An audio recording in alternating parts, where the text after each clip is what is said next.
Last time on آخری معجزہ. اچھا پھر ان سے تو کہا تھا صحرا میں بچے کو چھوڑ آؤ، ان سے تو کہا تھا آگ میں کود جاؤ، ان سے تو کہا تھا بچے کو ذبح کرو. مجھ سے پتہ نہیں کیا کہیں گے اللہ، مجھ سے پتہ نہیں کیا کہیں گے، کیا مطالبہ ہوگا مجھ سے. پھر ان کا تو حوالہ دے دیا، کہا فَأَقِيمُوا الصَّلَاةَ وَآتُوا الزَّكَاةَ وَاعْتَصِمُوا بِاللَّهِ. نماز قائم رکھنا، نماز قائم کر دو، زکوٰۃ دو اور اللہ کو تھامے رکھو. ہوا مولاکم فنعم المولا ونعم، وہ تمہارا مولا ہے. آسانی کی ہے کہ مشکل کی ہے؟ اللہ. ان دو الفاظ میں استفاء اور اجتباء دونوں کا استعمال، مختصر سا استعمال، لیکن انسان تھوڑا سا بھی کچھ آیات پر غور کر لینا، اس کی ساری دنیا بدل جاتی ہے، سارا اس کا نقطۂ نظر بدل جاتا ہے.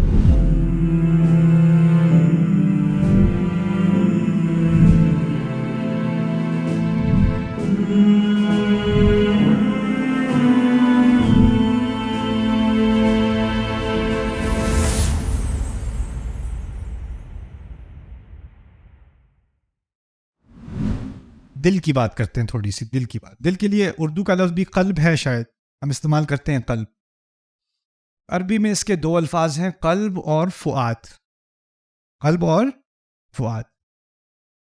اور فؤاد اور قلب کا فرق سمجھنا، کچھ مقامات میں قرآن پہ جو ان دونوں کے ساتھ تمیز کی گئی نا، ایک ہی آیت میں دونوں لفظ استعمال کر لیے، اور ایک ہی شخص کے لیے، موسیٰ علیہ السلام کی والدہ کے لیے. وَأَصْبَحَ فُؤَادُ أُمِّ مُوسَى فَارِغًا. فؤاد، وَأَصْبَحَ فُؤَادُ أُمِّ مُوسَى فَارِغًا إِنْ كَادَتْ لَتُبْدِي بِهِ لَوْلَا أَن رَّبَطْنَا عَلَى قَلْبِهَا لِتَكُونَ مِنَ الْمُؤْمِنِينَ.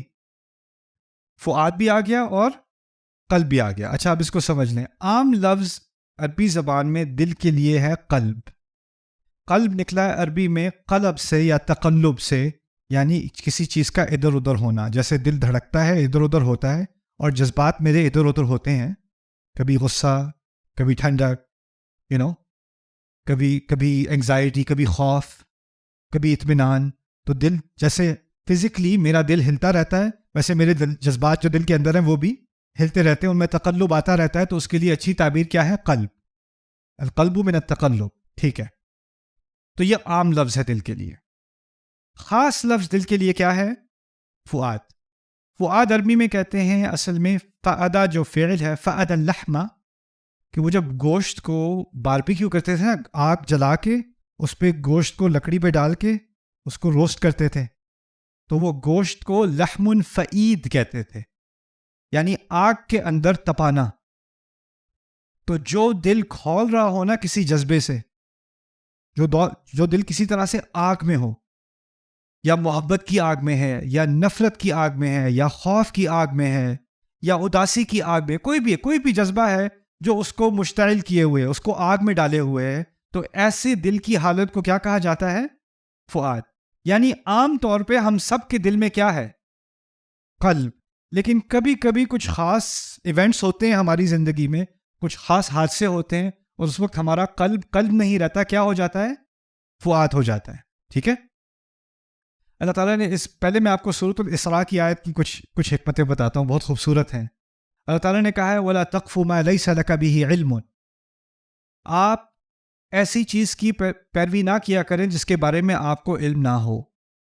اگر کسی چیز کے بارے میں پوری طرح سے پتہ نہ ہو تو اس کو چھوڑ دیا کرو، علم کے بغیر ایسے ہی فالو مت کیا کرو. ٹھیک ہے. پھر کہا ان السمع والبصر والفؤاد كل اولئک کان عنہ مسئولا. سننا، دیکھنا اور فؤاد، تمام کے بارے میں پوچھا جائے گا. ان تمام کے بارے میں پوچھا جائے گا. اچھا یہاں پر قلب کا لفظ ہے یا فؤاد کا لفظ ہے؟ یہ کیوں ہے؟ یہاں یہ بھی کہا جا سکتا تھا سننا، دیکھنا اور قلب، لیکن کہا سمع، بصر، فؤاد. تو کیا فائدہ ہوا اس لفظ کا؟ دیکھیں، جب انسان جذبات میں آ جاتا ہے نا، تو وہ ایسی باتیں کہہ دیتا ہے یا ایسی حرکتیں کر دیتا ہے جو وہ عام طور پہ نہیں کرتا. ہوتا ہے کہ نہیں؟ آپ کی گھر میں لڑائی ہوئی اور منہ سے ایسے لفظ نکل آئے جو بعد میں یار میں نے کیا کہہ دیا، رائٹ؟ میاں بیوی کی لڑائی ہوئی، شوہر نے کچھ غصے میں آ کے کچھ بات کہہ دی بہت ہی زیادہ بری، مجھے پتا تھا تم سے مجھے شادی نہیں کرنی چاہیے تھی. اور اس کے بعد ایک دم سے پہلے تو دونوں کا والیوم بڑھ رہا تھا، جیسے ہی اس شوہر نے یہ بات کہی تو بیوی کے ساتھ کیا ہوا؟ کیا والیوم ایک دم سے گر گیا، وہ چپ ہو گئی، روتی ہوئی کمرے میں چلی گئی. یا پھر وہ شوہر نے آواز اٹھائی، کوئی اور غصے میں بات کی، اور وہ بالکل خاموش ہو گئی. پھر وہ آ کے اس کو منانے کے لیے کہتا ہے دیکھو دیکھو یہ میں تو یہ ہوں نا،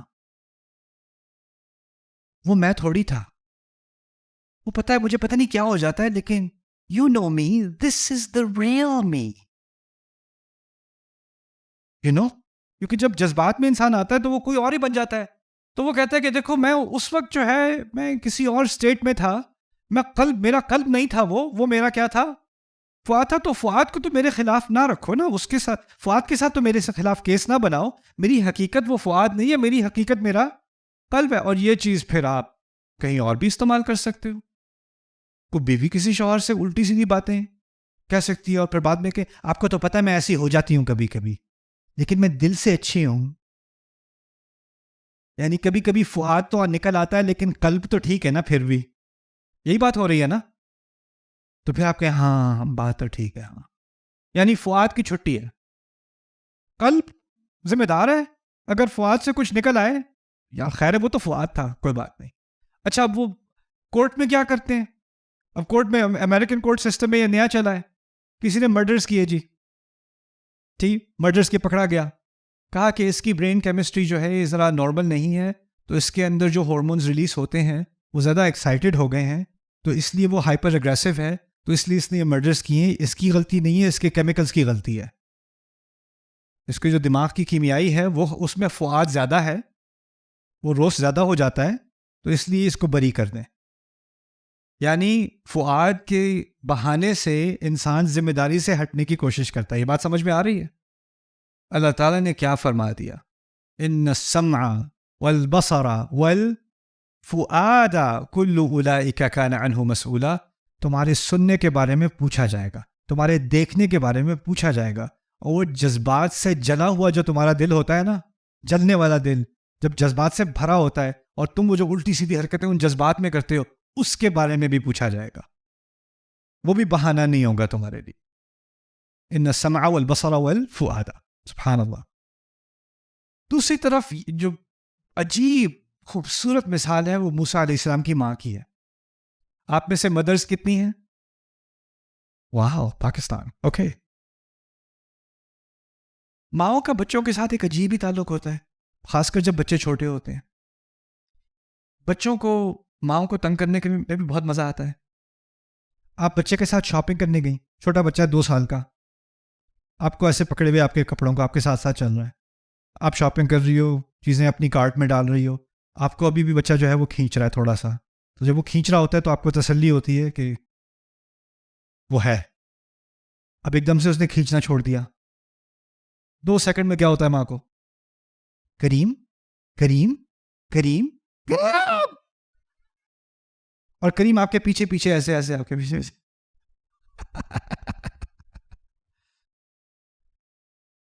ماں کا دل قلب سے 1 سیکنڈ میں کیا ہو جاتا ہے؟ فؤاد. بچے کے بارے میں اچھا کوئی بیچ پہ جا رہا ہے، کوئی جھیل کے کنارے جا رہا ہے، پکنک کر رہے ہو آپ، باپ کو کیا ہوتا ہے؟ باپ بچے کو لے کے چلو میں اس کو پانی میں لے کے جاؤں. ماں کیا کہتی ہے؟ آپ جائیں ڈوبے، اس کو رہنے دیں. اس کو نہیں جانے. بچے کو آپ جو ہے وہ بات کرا رہے ہو، وہ ٹب کے اندر نا پانی ڈال کے بچے کو نہلا رہے ہو. کتنا پانی ڈالتی ہے ماں؟ بھر کے. اتنا بچہ بھی کہتا ہے یار کیا یار اس میں کیا کروں؟ نہیں، وہ خطرناک ہو جاتا ہے. تو ماؤں کے دل ایک دم سے بھڑک جاتے ہیں بچے کی حفاظت کے لیے، بچے کی حفاظت کے لیے. تو موسیٰ علیہ السلام کی ماں کو حکم دیا جا رہا ہے، اللہ تعالیٰ کی طرف سے وحی آ گئی کہ اس بچے کو ایک ٹوکری میں ڈالیں اور اس ٹوکری کو پانی میں ڈال دیں. اور یہ پانی کوئی سوئمنگ پول کا پانی نہیں ہے، یہ پانی کوئی عام سی جھیل نہیں ہے، یہ دریا ہے. الیم، یم کہتے ہیں گہرے دریا کو، جس کا تجربہ بھی ہونا سوئمنگ کا، وہ بھی ڈوب جائے، وہ بھی. اور مصر کے دریاؤں میں مگرمچھ بھی ہوتے تھے. اوکے، اور اس میں پتھر بھی، بڑے بڑے پتھر بھی ہیں. تو ٹوکری جو ہے نا وہ پہلے سے ٹیسٹ نہیں کی گئی کہ یہ ایکسٹریم سپورٹس کی طرح آگے تک پہنچ سکتی ہے کہ نہیں. ٹوکری کسی بھی لہر کی وجہ سے، کسی بھی چیز کے ٹکرانے کی وجہ سے کیا ہو سکتا ہے؟ ٹوکری کو یا تو ٹوٹ سکتی ہے، یا الٹ سکتی ہے، یا ڈوب سکتی ہے، یا اس کے اندر پانی آ سکتا ہے، کچھ بھی ہو سکتا ہے. اللہ تعالیٰ کی طرف سے وہی آ رہی ہے جی کہ آپ اس بچے کو ٹوکری میں ڈالیں. فَأَلْقِيهِ فِي الْيَمِّ، آپ اس کو پانی میں ڈال دیں. ایک دن میں کبھی واپس آؤں گا تو اس قصے میں تفصیل سے بات کریں گے کہ اس میں ہو کیا رہا ہے. اس واقعے میں قرآن نے اس واقعے کا ذکر کیا نا، اس پہ میرے نزدیک ہم نے کوئی، جتنا ہمیں اس پہ غور کرنا چاہیے تھا ہم نے نہیں کیا کہ یہ بات کیا کہی جا رہی ہے یہ. لیکن خیر، ابھی فؤاد اور قلب تک بات رکھتے ہیں. کیا اس وقت اس ماں کا دل قلب تھا یا فؤاد تھا؟ فؤاد تھا. اب انہوں نے پانی میں تو ڈال دی ٹوکری کسی نہ کسی طرح. ٹوکری وہیں پہ رہی کہ چلنا شروع ہو گئی؟ چلنا شروع ہو گئی، ساحل سے دور دور ہونا شروع ہو گئی، دریا کے بیچ میں پہنچ گئی، دور ہوتی چلی جا رہی ہے. اور ماں اس کے پیچھے بھاگ بھی نہیں سکتی. ماں کو دوبارہ ایک دم سے نہیں نہیں میرا بچہ، یہ میں نے کیا کر دیا، یہ احساس آئے ہوں گے کہ نہیں؟ لیکن یہ احساس، جیسے ایک ماں جو گروسری سٹور میں ہوتی ہے 2 سیکنڈ بچہ نظر نہ آئے تو پاگل ہو جاتی ہے، تو کیسے آپ اندازہ کر سکتے ہو، خیال کرو کہ وہ ماں اپنے بچے کو ٹوکری میں دور جاتے جاتے دیکھ رہی ہے اور اس کا کوئی ری ایکشن نہیں ہوگا. ناممکن ہے عورت کے لیے، ناممکن ہے ماں کے لیے، ممکن ہی نہیں ہے. اور اگر اس نے چیخنا چلانا شروع کیا تو کیا ہوگا؟ وہ جو باقی فوج ہے جو بچوں کی تلاش میں ہے وہ وہیں سے تیر مارنے شروع کر دیں. ایسا ہی ہونا ہے نا. تو اب اس کو اس سچویشن میں ڈالا گیا ہے کہ اس کے جذبات جس پہ اس کا اپنا کنٹرول بھی نہیں ہے، ان کا امتحان دیا جا رہا ہے. تو اللہ تعالیٰ کہتے ہیں لولا اربطنا على قلبها، اگر ایسا نہ ہوتا کہ ہم اس کے دل کو باندھ کر رکھتے. شروع میں کہا ہے وَأَصْبَحَ فُؤَادُ أُمِّ مُوسَى فَارِغًا، موسیٰ کی ماں کا فؤاد بالکل خالی ہونے والا تھا، یعنی اس کے اندر اتنا کچھ بھرا ہوا تھا کہ وہ پھٹ کے سارا باہر آنے والا تھا، پھر وہ دل خالی ہو جاتا. لیکن اللہ نے اس کو باندھ کے رکھا کہ جو اندر ہے وہ اندر ہی رہے. ربطنا على قلبها، پھر وہ قلب ہی رہا. سبحان اللہ. اللہ تعالیٰ نے یہاں ہمیں سکھایا ہے کہ جذبات جتنے بھی بھاری ہوں، اللہ تعالیٰ آپ کے جذبات کو تھامنے کی صلاحیت دیتا ہے. وہ آپ کے اندر وہ صلاحیت نہیں ہے. وہ صلاحیت تھیراپی سے نہیں آ سکتی، وہ کاؤنسلنگ سے نہیں آ سکتی. کچھ صلاحیتیں، جذباتی صلاحیتیں ایسی ہیں جو اللہ تعالیٰ ہی کی طرف سے آتی ہیں. ربطنا على قلبها لتكون من المؤمنین، کہ وہ اہل ایمان میں سے ہو. کیا عجیب بات کہی ہے، سبحان اللہ. تو ہم جب کہتے ہیں نا کہ مجھے اپنے جذبات پہ کنٹرول نہیں آتا، میں آپے سے باہر ہو جاتا ہوں، مجھے قابو نہیں رہتا، مجھے نہیں پتا ہوتا میں کیا کہہ رہا ہوں، کیا کر رہی ہوں، جب یہ باتیں آپ کرتے ہو نا تو آپ ان آیات کو یاد رکھا کرو کہ اللہ تعالیٰ نے جس عورت کو اس کے دل کو تھامنے کی صلاحیت دی وہ آپ کو بھی دے گا. اور یہ اس موڑ پر ہم پہنچے ہیں اس سیشن میں، تو میں آپ کو ایک نصیحت بھی کر دوں. جب ہم قرآن کی آیات، خاص کر جو قرآن میں واقعات ہیں ان کا ذکر ہوتا ہے نا، تو ان میں کوئی ایسی بات ہو نا جو دل کو لگے تو اس کو فوراً دعا بنا لینا چاہیے. یا اللہ، جیسے آپ نے ان کے دل کو باندھ کے تھامے ہوئے تھا نا، جب میرا دل پھٹنے کو لگے اور جذبات کی وجہ سے خالی ہونے لگے تو میرے دل کو بھی آپ اسی طرح باندھ کے رکھ لیں، میرے ایمان کو بھی برقرار رکھ لیں. یہ قرآن سے ہمارا تعلق ہے. اللہ بات کرتے ہیں، پھر ہم اللہ سے بات کرتے ہیں، پھر اللہ تعالیٰ ہم سے بات کرتے ہیں، پھر ہم اللہ تعالیٰ سے بات کرتے ہیں. یہی بنیاد ہے سارے قرآن کی. لولا اربطنا على قلبها لتكون من المؤمنین. اس اگلی مثال کو سمجھانے کے لیے مجھے کچھ اپنی کوتاہیوں کا اعتراف کرنا پڑے گا. اللہ تعالیٰ نے مجھے بہت ساری صلاحیتیں دی ہیں اور بہت ساری کمزوریاں بھی دی ہیں، جیسے ہم سب کو دی ہیں. میری ایک کمزوری ہے، مجھے سبزیوں کے نام نہیں آتے. میری ماں مجھے بھیجا کرتی تھی سبزیاں خریدنے. میں نے یہاں پاکستان میں تقریباً 1 سال سے کم گزارا ہے. 8ویں جماعت یہاں پہ پڑھی تھی میں نے اسلام آباد میں. تو ماما مجھے بھیجا کرتی تھی سبزیاں خریدنے. تو دھنیا، پودینہ، پتہ نہیں کیا کیا لینا ہوتا تھا، مجھے نہیں پتا کیا کیا ہے. تو میں جا کے وہ چٹ جو ہے وہ میں دکاندار کو دے دیتا تھا، وہ جو بھی کرے اس کے ساتھ. تو قرآن میں بھی سبزیوں کا ذکر ہے، مجھے نہیں پتا کون سی ہے. تو میں ذکر تو کر دوں گا کہ آیت کون سی ہے، وہ خود ہی آپ پڑھ لینا کہ کون سی سبزی کون سی والی ہے. یہ مجھے I am allergic to food vocabulary, مجھے کھانا آتا ہے.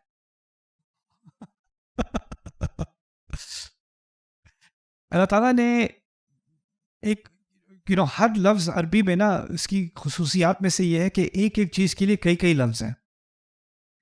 زمین کے لیے یا ملک کے لیے یا ایک خطے کے لیے، اور قریہ، مدینہ، بلد، مصر، یہ تمام لفظ، اور اس سے اور بھی ہیں جو استعمال ہو سکتے ہیں. مصر کا لفظ اصل میں دو معنی رکھتا ہے.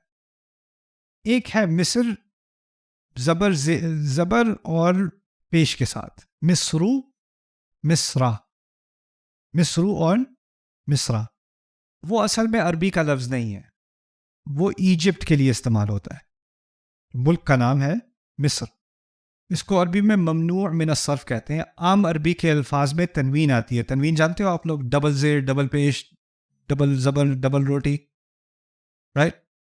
تو مصرن، مصرن، مصرن، جب یہ ان اور ان پڑھو گے نا تو یہ عربی کا لفظ ہو گیا. عام میں زیادہ آسان کر رہا ہوں بات کو، اس میں اور بھی معلومات ہیں لیکن آپ کے لیے بھی آسان بات. اگر میں مصرن، مصرن اور مصرن کا لفظ استعمال کروں تو یہ لفظ ہوگا کسی بھی کھلے میدان کے لیے، یا کسی بھی نئی زمین کے لیے، کسی بھی خطے کے لیے. کسی ملک کے لیے آپ مصرن استعمال کر سکتے ہیں، کسی گاؤں کے لیے آپ مصرن استعمال کر سکتے ہیں، مصرن استعمال کر سکتے ہیں. لیکن اگر آپ تنوین کے بغیر صرف ایک پیش کے یا ایک زبر کے ساتھ مصرو یا مصرا اس طرح دیکھیں نا، تو وہ کسی زمین کی بات نہیں ہو رہی. وہ کہاں کی بات ہو رہی ہے؟ وہ ملک کا نام ہے ایجپٹ، اس کے بارے میں بات ہو رہی ہے. فرعون کہتا ہے الیس لی ملک مصر وہذہ الانہار تجری من تحتی، کیا مصر کی حکومت صرف میری ہی نہیں ہے؟ کیا یہ دریا میرے پیروں کے نیچے ہے نہیں گزرتے؟ میرے کے پیروں کے نیچے سے نہیں چلتے؟ تو وہ جب اس نے کہا نا مصرا، آپ نے سنا بھی عربی میں مصرا، اس میں تنوین تھی یا نہیں تھی؟ نون کی آواز آئی یا نہیں آئی؟ مصرا نہیں آئی نا، تو وہ ایجپٹ ہے. اوکے. لیکن اس آیت میں سورۃ البقرہ میں ہم دیکھ رہے ہیں اہبطوا مصرن، اہبطوا مصرن. تو یہ ایجپٹ ہے یا کوئی بھی جگہ؟ کوئی بھی جگہ. اچھا، کوئی بھی جگہ کے لیے عربی میں اور الفاظ بھی استعمال ہو سکتے تھے. یہاں کہا جا سکتا تھا اہبطوا ارضن، کوئی بھی زمین، اہبطوا بلدن، کوئی بھی زمین، اہبطوا قطعة من الارض، کوئی بھی خطہ زمین کا، اہبطوا قریة، اہبطوا مدینة. بہت سارے الفاظ تھے، لیکن اللہ نے ان تمام الفاظ میں سے ایک لفظ چنا، وہ کیا ہے؟ مصرن، جو کس کے قریب ہے؟ مصر کے قریب ہے. تو جان بوجھ کر ایک ایسا لفظ چنا گیا جو مصر کے قریب ہے. اور جگہوں پہ یہ لفظ اس طرح استعمال نہیں ہوا، واحد ایک جگہ استعمال ہوا ہے. تو اب اس سوچنے کی کوشش کرتے ہیں کہ جو لفظ ایجپٹ کے ملک مصر کے اتنا قریب ہے مصر ہوئے بغیر، اس لفظ کا یہاں استعمال کیوں کیا جا رہا ہے؟ اصل میں موسیٰ علیہ السلام نے ان کے دو مشن تھے. ایک مشن ان کا تھا کہ انہوں نے بنی اسرائیل کو آزادی دلانی تھی فرعون سے، اور فرعون کے پنجے سے نکال کر انہیں پانی کے دوسری طرف صحرا میں آزادی کی زندگی کی طرف لے جانا تھا. یہ ان کا پہلا مشن تھا. دوسرا مشن یہ تھا کہ اب جب وہ آزاد ہو گئی قوم تو اس کی ہدایت کرنی تھی. تو یہ دو مشن ہیں ان کے. اس طرح سمجھ لیں ایک مشن ہجرت سے پہلے اور ایک مشن ہجرت کے بعد. اسی لیے شاید یہ بہت ساری وجوہات میں سے ایک وجہ اس حکمت کی کہ اللہ تعالیٰ نے موسیٰ علیہ السلام کا ذکر قرآن میں باقی تمام انبیاء سے زیادہ کیا ہے. سب سے زیادہ اللہ تعالیٰ نے جس رسول کی بات کی ہے نا وہ موسیٰ علیہ السلام ہے. کیوں؟ کیونکہ ان کی سیرت اور ہمارے نبی کی سیرت صلی اللہ علیہ وسلم میں بہت سارے تشابہات ہیں، بہت متشابہ ہیں. ہماری سیرت، ہمارے نبی کی سیرت میں بھی دو مشن ہیں. ایک مشن ہے قریش کی طرف، پھر ہجرت ہے، اور پھر ہدایت ہے امت کی جس نے آزادی لے لی قریش سے، نکل کے آ گئے، اور وہ ہے مدینے کا دور. اسی طرح موسیٰ علیہ السلام، ان کی زندگی کا پہلا مشن جو تھا وہ فرعون کے خلاف تھا، کفار کے خلاف تھا. پھر ہجرت ہے درمیان میں، رسول کی ہجرت بھی ہے علیہ الصلوۃ والسلام، معجزانہ ہے. اور فرعون سے ہجرت بھی معجزانہ ہے. ایک ہجرت صحرا میں ہے اور ایک ہجرت دریا کے اور پانی کی دوسری طرف ہے, سمندر کی دوسری طرف ہے. اب اس طرف جا کر جب وہ صحرا میں گئے, صحرا سے دوسری طرف پہنچے ہیں موسیٰ علیہ السلام, تو ان کی اپنی امت ہے, اب کفار نہیں ہے, ان کی اپنی امت ہے, مسلمان امت ہے, لیکن پھر ان کو منافقت کا سامنا کرنا پڑا. ہمارے نبی پہنچے ہیں مدینے میں علیہ الصلوۃ والسلام, اب ان کی اپنی امت ہے, اب انہیں کس چیز کا سامنا کرنا پڑا؟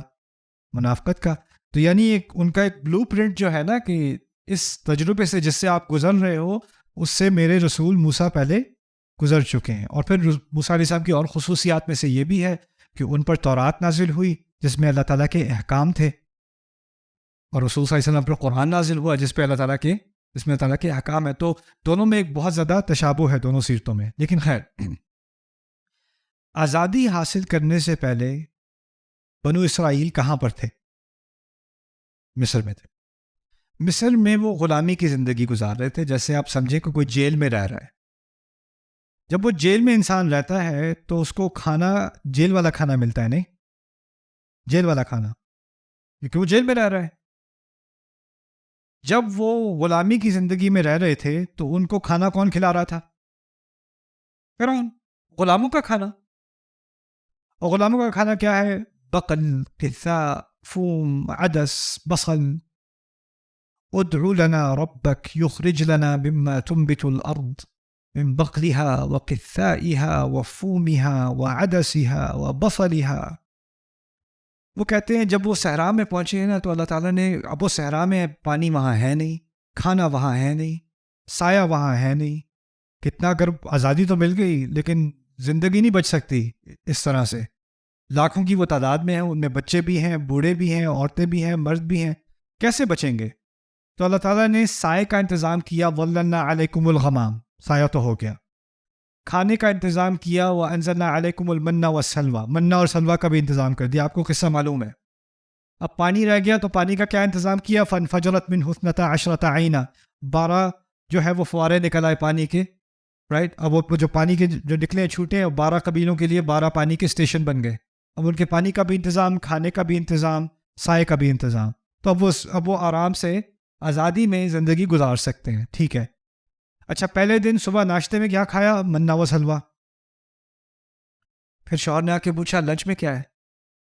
بیوی کیا کہہ رہی ہے؟ آج میں سوچ رہی تھی سلوہ اور منہ کرتے ہیں. اچھا, ڈنر میں کیا کریں؟ منہ. چلو ساتھ میں سلوہ بھی کر لیتے ہیں. پینے میں کیا ہوگا؟ پانی. واہ. عید پہ کیا کھائیں گے؟ منہ و سلوہ. روز کیا کھانا ہے؟ بریکفسٹ، لنچ، ڈنر کیا کھانا ہے؟ منہ اور سلوہ. ہمیں بڑی آسانی سے بنو اسرائیل اور یہود کی تنقید کرنے میں ہمیں بڑی آسانی, یہ ملعون قوم ہے, یہ ناشکرے ہیں, انہوں نے اللہ تعالیٰ کا شکر ادا نہیں کیا. اچھا, کبھی سوچا ہے ایک ہی چیز ناشتے میں، لنچ میں، ڈنر میں، پھر ناشتے میں، پھر لنچ میں، پھر ڈنر میں؟ چلو کئی سال نہیں، 1 مہینہ ٹرائی کر لو، 1 ہفتہ ٹرائی کر لو، 3 دن ٹرائی کر لو. ایک ہی چیز کھانی ہے، بریکفسٹ لنچ ڈنر. کیا حال ہو جانا ہے؟ کھا کے تنگ آ گیا ہوں. یہ کیا ہے؟ یہاں تک کہ ہمارے یہاں تو یہ ہوتا ہے کہ کچھ گھرانوں میں ہر میل کے لیے، یعنی لنچ کے لیے الگ کھانا پکایا جا رہا ہے، ڈنر کے لیے الگ پکایا جا رہا ہے. یہ تو دوپہر والا نہیں ہے، کوئی تازہ نہیں بنا ہوا. ایسی ذہنیت ہے نا. تو جب وہ کہتے ہیں کہ یار یہ ذرا کچھ تو ورائٹی ہو، تو وہ آتے ہیں موسیٰ علیہ السلام کے پاس، کہتے ہیں کہ آپ اپنے رب سے دعا کریں کہ زمین تو صحرا ہے لیکن اس کو وہ زرخیز کر سکتا ہے، اس میں سے کچھ سبزیاں ہمارے لیے نکال دیں. اور سبزیوں کے انہوں نے نام لیے، من بقلیہا و قثائہا و فومیہا و عدسیہا و بصلیہا. ٹھیک ہے، گارلک، لینٹل، انینز، اردو میں نہ پوچھنا. اوکے، تو وہ I think it has پیاز in it, I think. Okay. So وہ ساری چیزیں انہوں نے مانگی. سوال یہ پیدا ہوتا ہے ان کو سبزیوں کے نام سیکھنے کو کہاں سے ملے؟ کہاں سے ملے؟ مصر سے. مصر میں کھائی ہوں گی نا یہ چیزیں.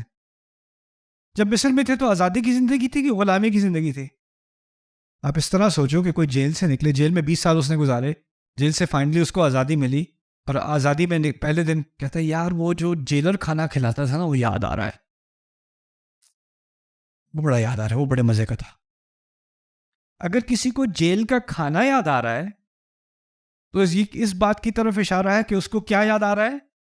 جیل. اس کو آزادی کا ذائقہ اتنا پسند نہیں جتنا اس کو غلامی کا ذائقہ پسند ہے. اس کو اپنی آزادی کی قدر نہیں ہے کہ اس کو غلامی والا کھانا یاد آ رہا ہے. موسیٰ علیہ السلام کو آ گیا غصہ. انہوں نے کہا اتستبدلون الذی ادنی بالذی هو خیر، تم کیا بہتر چیز کو ہٹا کر اس کی جگہ تبدیلی لا کر تم اس کی جگہ کیا چیز رکھ رہے ہو جو اس سے کم تر ہے. یعنی وہ صرف کھانے کی بات نہیں کر رہے تھے، اشارے میں کس کی طرف بات کر رہے تھے؟ آزادی اور غلامی کی. تو کہتے ہیں اہبطوا مصرا، اہبطوا نیچے اتر جاؤ اس کسی نئی جگہ پر. اور کسی نئی جگہ کے لیے کیا لفظ استعمال کیا؟ مصرن، جو جان بوجھ کر کس لفظ کے بہت قریب ہے؟ مصر کے. اور یہ موسیٰ علیہ السلام کی طرف سے طنزاً استعمال کیا گیا، طنزیہ کلام ہے کہ انہوں نے کہا تمہیں تو لگتا ہے کہ ایک اور مصر کی ضرورت ہے، تمہیں وہی پسند ہے، تم ایسی کسی ایک اور مصر میں پہنچ جاؤ. تو لفظ تو عربی کا ہے لیکن موسیٰ علیہ السلام نے اس کو اس طرح خاص استعمال کر کے اس بات کی طرف اشارہ کیا کہ تم لوگ کیا حرکت کر رہے ہو. اہبطوا مصرا فإن لكم ما سألتم. اچھا، غلامی کی زندگی میں 3 چیزیں ہوتی ہیں جو آزادی میں نہیں ہوتی. ایک ہے کہ وہ ذلت کی زندگی ہے، دوسری ہے کہ اس میں آپ بے بس ہو. You don't have freedom of movement, جہاں جانا چاہتے ہو نہیں جا سکتے، جو کرنا چاہتے ہو نہیں کر سکتے. آپ کا اسکیجول کب اٹھنا ہے، کب سونا ہے، کیا کرنا ہے، اس میں آپ کو آزادی نہیں ہے، آپ بے بس ہو چکے ہو. اور تیسرا اکثر یہ ہوتا ہے کہ جیل کے اندر جو جیلر ہوتا ہے نا وہ اپنے پرزنرز پر، اپنے قیدیوں پر عذاب بھی کرتا ہے، ان پر غصہ بھی کرتا ہے، ان کو مارتا پیٹتا بھی ہے. 3 چیزیں ہوتی ہیں غلامی کی زندگی میں. پہلی بھی چیز میں نے کی تھی ذلت، ذلہ. دوسری ہوتی ہے بے بسی، مسکنہ. تیسری ہوتی ہے غضب. اس آیت میں آگے کیا کہا اللہ تعالیٰ نے؟ وَضُرِبَتْ عَلَيْهِمُ الذِّلَّةُ وَالْمَسْكَنَةُ وَبَاءُوا بِغَضَبٍ. ان پر دوبارہ سے ذلت مار دی گئی، ان پر ذلت دوبارہ چھاپ دی گئی. مسکنت یعنی بے بسی دوبارہ چھاپ دی گئی. اور اس دفعہ انہوں نے اپنے اوپر غضب کو بھی لاد دیا. لیکن پچھلی دفعہ کس کا غضب تھا؟ مصر میں کس کا غضب تھا؟ اس دفعہ کہا وَبَاءُوا بِغَضَبٍ مِّنَ اللَّهِ. اس دفعہ اللہ کا غضب اپنے اوپر لاد دیا. ذَلِكَ بِأَنَّهُمْ كَانُوا يَكْفُرُونَ بِآيَاتِ اللَّهِ. سبحان اللہ. ایک چھوٹے سے مصرن سے ساری بات کا کلام کا تناسب سامنے آ گیا. اوکے، الحمدللہ. Subscribe now to the Bayyinah YouTube channel to watch the rest of this series and more great content from Ustad Nu'man Ali Khan. Coming up next time on Akhari Mu'jiza. لیکن اللہ تعالیٰ نے اس عورت کو، اس عظیم شان عورت کو اتنا مقام دیا کہ ایک نبی کا نام لینے کے بعد عیسیٰ اتنا کافی نہ سمجھا کہ صرف عیسیٰ علیہ السلام کا نام لیا جائے، بلکہ کہ یہ کہ وہ مریم کے بیٹے ہیں ان کا نام لیا جائے خاص، تاکہ یہ بات واضح رہے کہ یہ ایسی ماں ہے اس ایسے بچے کی ماں ہے جس کو باپ کی ضرورت نہیں تھی. اور اسی لیے وہ اپنی قوم کو اس طرح نہیں بلاتا، وہ کہتا ہے یا بنی اسرائیل. سبحان اللہ.